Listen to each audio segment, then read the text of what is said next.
dumping has ruined multiple friendships for me, has caused strain in my family, and has made me realize why I am in constant emotional turmoil all the time. This video is for people who need to trauma dump. If you need to trauma dump, this is the video for you. I am a trauma dumper for life. I have done it ever since a very traumatic event happened to me in my early teens. And since then, it has ruined relationships, caused family strain, caused strain in my romantic relationship, and has made me realize that this is a need, but I have been seeking it out and trying to get that need fulfilled in a very maladaptive way. And I want this video to be for people who have this need to trauma dump or vent, but they don't know how to do it in a healthy way, because that has been me basically my whole life. Even now, it's something that I struggle with. Even now, I have to remind myself of what is appropriate, what is not appropriate, what do I need in the moment, and why am I wanting to share this just like deluge of information to the person I'm talking to. It is very, very difficult to know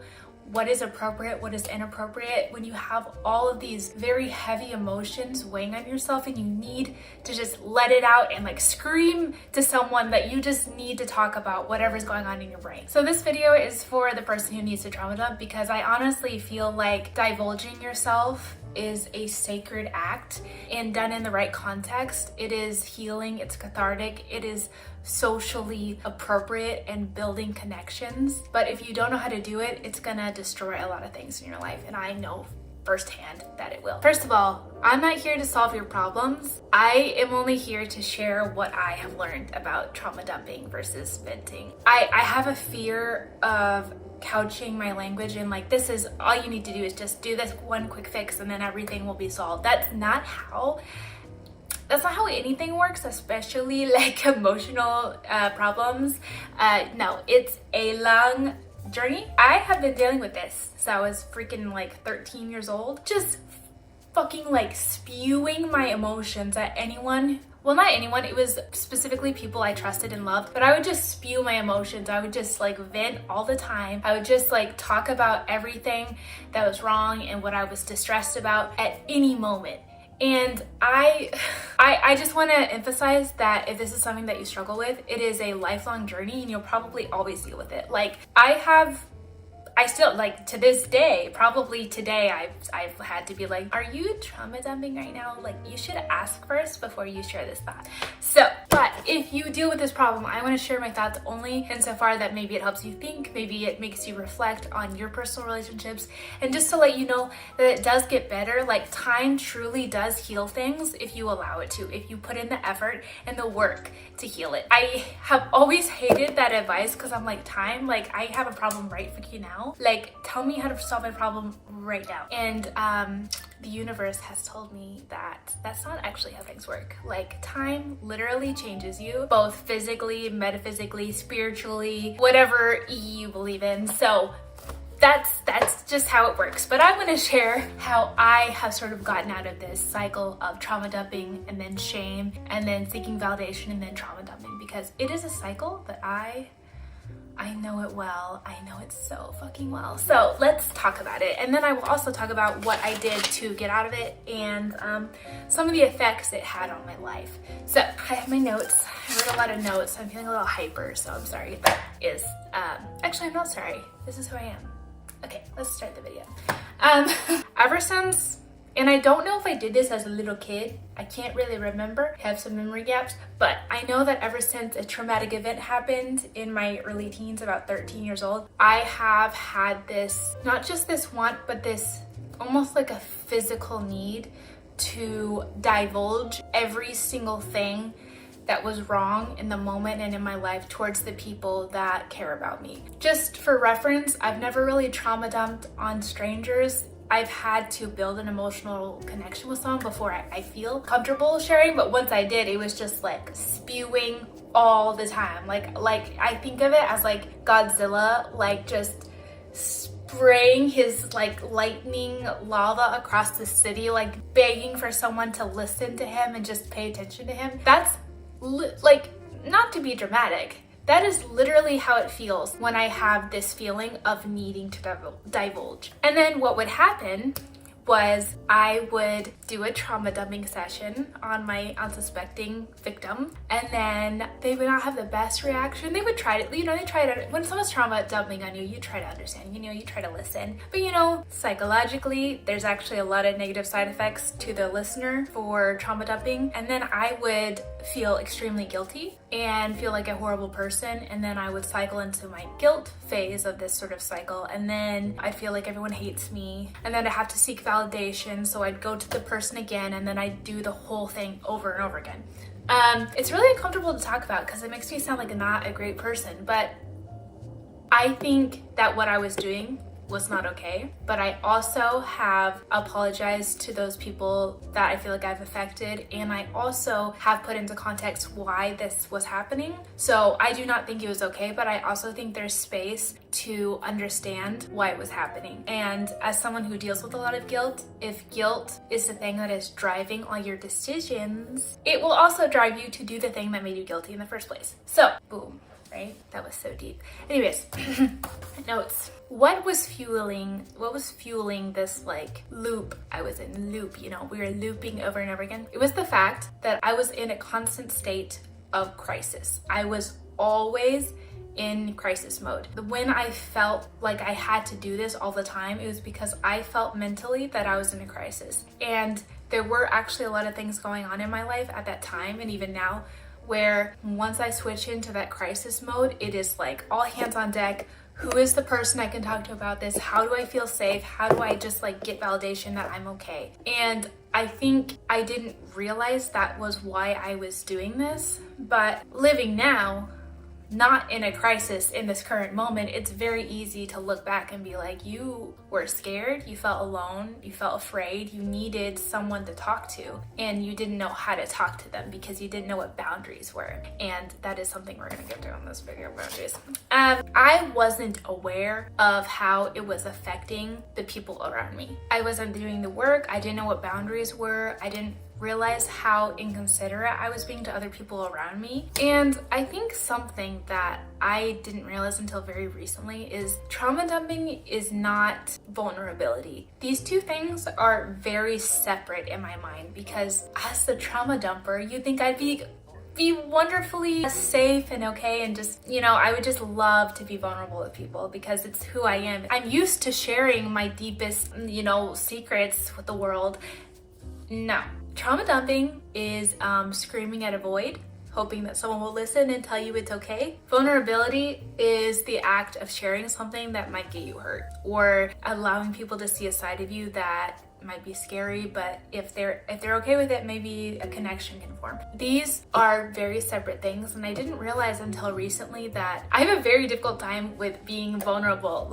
Making this video makes me extremely uncomfortable because I'm I'm telling people that I have been shitty in the past and I could be shitty in the future. No, I don't like that. I don't like that. I don't like the feeling at all. I actually have a horrible time with vulnerability and sharing my feelings because I always think people are gonna hate me. And I think I've even drawn back even more because I know that I used to overshare so much that I have this guilt now of sharing. So now I'm I'm just not gonna share anything, and let me just take a step back. And then people are like, no, I want to hear what you have to say, and I'm like, no thank you. Just a quick aside that being vulnerable has nothing to do with this cycle of trauma dumping, guilt, and then validation. It is validation seeking behavior that is very maladaptive, and I want to distinguish, because vulnerability is something that I can barely even touch it still.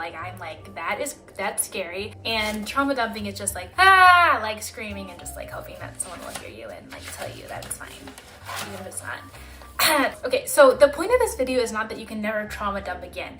The only difference for me in my mind between trauma dumping and venting is consent. Informed consent from both parties, because honestly, venting and trauma dumping, once it gets started, can sound very similar, but in the right context, it can be okay. It can be healing. It can be a form of understanding another person. It all depends on context, people. So don't you need to use your brain and think about the context of what you're doing and how you're saying your words. But I wrote down a couple things for the kind of person that you need to have to be able to vent/trauma dump in a healthy, boundary, consent way. And I also have a section for if you have no one to talk to, because that was me for a long time and that was horrible. So let's talk about what kind of person can you vent to safely and in a way that doesn't harm the other person. First of all, the person needs to consent fully and with informed consent to you being able to vent to them.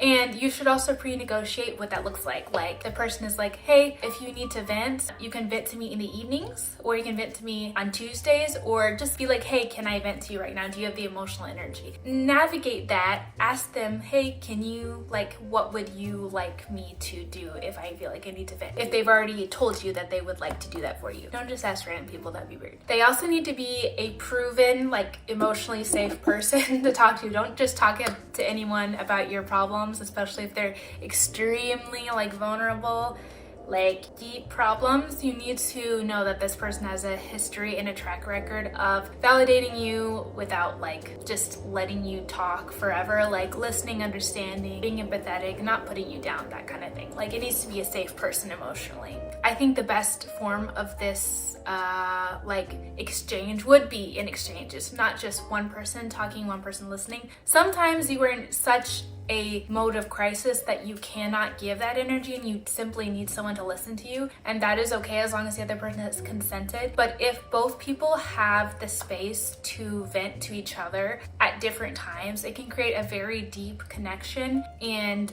a lot of, like, character building and introspection can happen. So if you're able to have it be a two-way street, I think that is really good. But if you, again, I was in crisis where I was so overwhelmed and enveloped in my own problems that I couldn't give, and I needed someone to just listen. That's where therapy comes in. And then they need to be an honest person, honest, kind, and considerate. Like, that's the kind of person you need to listen to when you're venting. For people who have no one, like literally nobody, well, you have people, but even if they're like, you can't talk to them about what you're dealing with. This was me, specifically one of the hardest years of my life when I was the most depressed. I didn't have anyone safe to talk to about what I was going through, and it was very, very difficult. And I think for the people who truly feel alone and you're in crisis at the same time, it is anti-human to be so alone with so many problems going on in your brain. Your brain is not designed to take care of all of your problems by your lonesome, by your little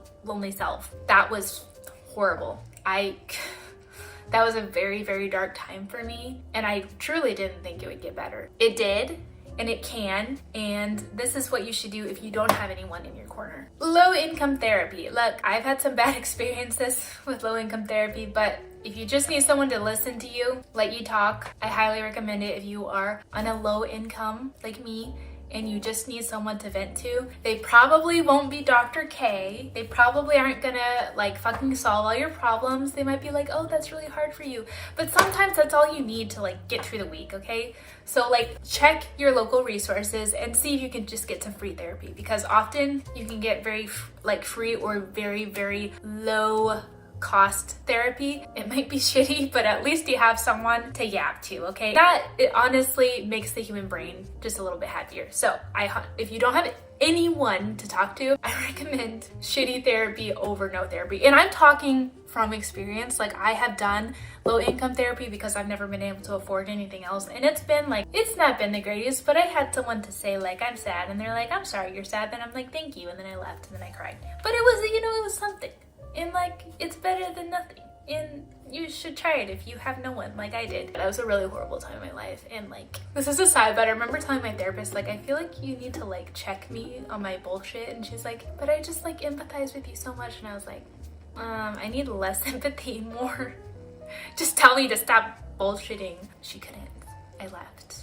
That was horrible. I still recommend it. Journaling, and not just journaling, but like focused journaling and reflecting on what you write, like having sort of a dialogue with yourself. If you don't have anyone, it's an excellent tool. It will probably make you feel a little bit more lonely, but it will also help you understand what's going on in your brain. And then, okay, this is a big disclaimer before I say the next part. Don't use AI for therapy, but it's helpful for some things. Like, honestly, I'm not using it for therapy right now, but like, it's better than the therapists I've had before. So if you just need someone to listen to you and reflect your thoughts back and make you think about yourself and like your problems, ChatGPT kind of got your back a little bit.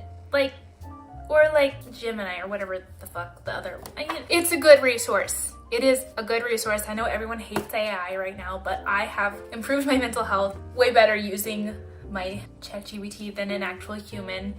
And is that depressing? Maybe, but also the mental health system failed me multiple times, so I'm gonna use my chatbot because it's making my brain happier than anything else I've tried. Always in crisis with friendships. Just a quick thought about relationships and how trauma dumping can ruin relationships. I had multiple relationships where I was the emotional dumper, and then I had someone who they actually gained something from that dynamic where they were the fixer and I was the problem. And I would go to them over and over again with my problems, and they would keep fixing them over and over again, or trying to fix them. It was this mutual exchange. But when I wasn't in crisis, we didn't really have very much to talk to, and I almost felt this burden that I had to keep coming up with crises.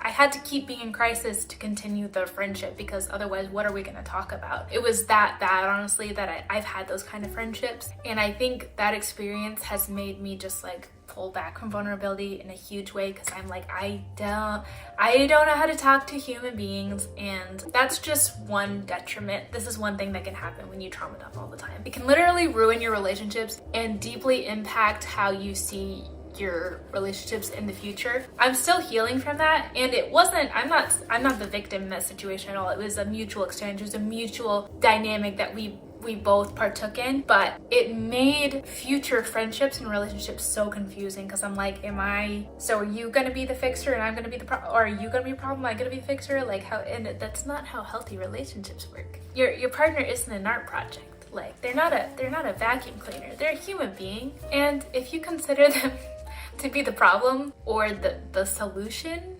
that's no good. Take it from me. Very bad. Closing thoughts. Oh my god, I've been talking for so long. Oh my god, I'm so proud of myself. Yapping. My hope for you is that maybe this video made you think a little bit about this issue if you deal with it, or if you have someone in your life that trauma dumps all the time. And I also hope that if this is an issue that you deal with, that you're able to find someone that can be that person for you, where you can mutually share and introspect and learn and create and just be together. I think that is truly amazing, and when I didn't have that, I was the saddest and loneliest I've ever been. So I truly hope that you're able to find that, and maybe this video helped you just like a little bit. The whole point of my channel is to make people like me. I just broke my fingernail. The point of this channel is to make people like me feel a little bit less lonely.